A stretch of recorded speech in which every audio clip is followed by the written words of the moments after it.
Shalom, sebelum memulai hari ini, mari kita dengarkan Morning Wisdom.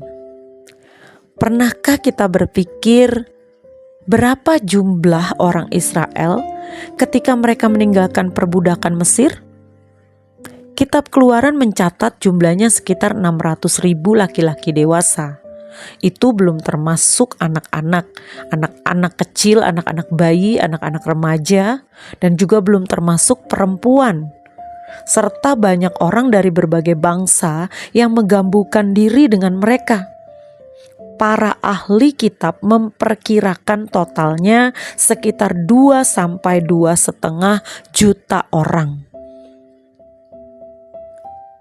Pernahkah kita juga bertanya, bagaimana cara mencukupi kebutuhan orang sebanyak itu dalam pengembaraan 40 tahun di padang gurun? Jawabnya ialah mujizat. Tuhan telah menurunkan mana dari surga dan mereka mengolahnya menjadi roti. Mereka dikatakan memakan roti malaikat. Mazmur 78 ayat 23 sampai 25 berkata, maka ia memerintahkan awan-awan dari atas membuka pintu-pintu langit. Ia ini huruf besar, jadi Tuhan. Maka Tuhan memerintahkan awan-awan dari atas membuka pintu-pintu langit, menurunkan kepada mereka hujan mana untuk dimakan, dan memberikan kepada mereka gandum dari langit. Setiap orang telah makan roti malaikat. Ia mengirimkan perbekalan kepada mereka berlimpah-limpah. Jadi mana itu adalah gandum dari langit. Dan waktu mereka makan dijadikan roti, itu disebut roti malaikat. Mereka mengolahnya dengan cara memanggangnya menjadi roti. Lalu ketika umat Israel tiba di tanah Kanaan, setelah pengembaraan 40 tahun di padang gurun, waktu mereka memasuki tanah Kanaan, waktunya bertepatan dengan Paskah, yaitu peringatan kelepasan mereka dari tanah Mesir. Esoknya setelah mereka memakan hasil tanah perjanjian itu, Allah berhenti menurunkan mana buat mereka. Di Yosua 5 ayat 12 dicatat, lalu berhentilah mana itu pada keesokan harinya setelah mereka makan hasil negeri itu. Jadi orang Israel tidak beroleh manah lagi. Tetapi dalam tahun itu mereka makan yang dihasilkan tanah Kanaan.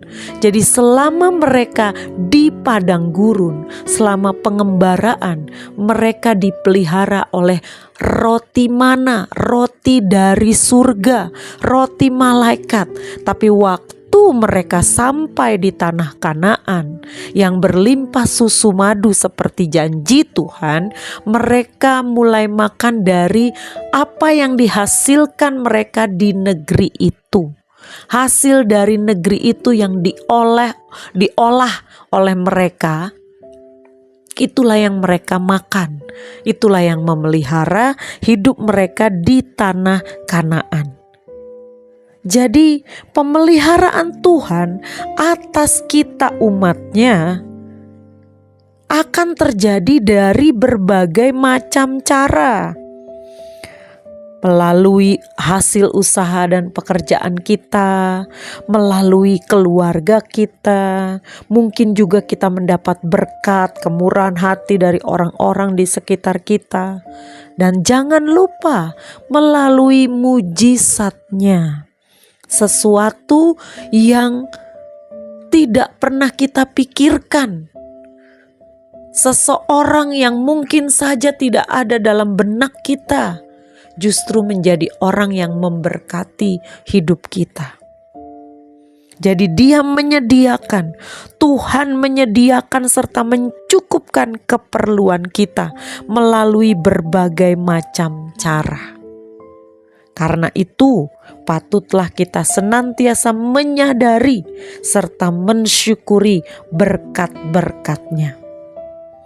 Mujizat mungkin tidak selamanya terjadi dalam hidup kita, tetapi bukan berarti penyertaan dan pemeliharaan Tuhan juga berhenti atas kita. Pemeliharaan Tuhan akan tetap ada. Pemeliharaan Tuhan akan tetap kita terima, sebab Tuhan juga yang berjanji, "Aku menyertai engkau sampai kesudahan zaman." Jadi belajarlah mengucap syukur setiap hari. Selamat pagi, Tuhan Yesus memberkati.